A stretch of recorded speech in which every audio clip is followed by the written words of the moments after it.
Welcome to Tenor Tech, where I solve the problems you didn't even know you had.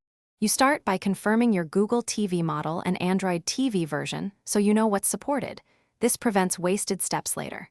Next, enable developer options, then toggle ADB debugging. This gives you permission to sideload apps.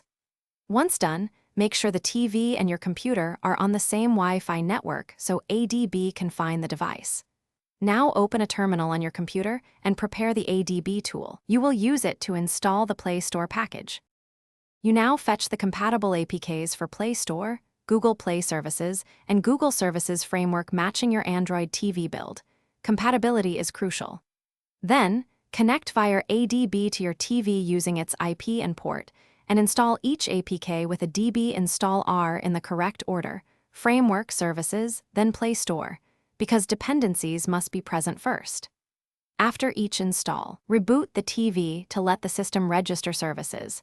This sequence prevents crashes and missing permissions. You finish by signing into your Google account under Settings right arrow Accounts so the Play Store can sync your library. This enables app downloads and updates. Once signed in, open the Play Store and let it update core apps, then reboot to stabilize services. If apps fail to load or you see authorization errors, make sure the APK versions match your Android TV build, clear Play Store and Play Services cache, and reinstall the offending package. This usually resolves permission or mismatch problems. Thanks for watching. Subscribe to keep your life in tune.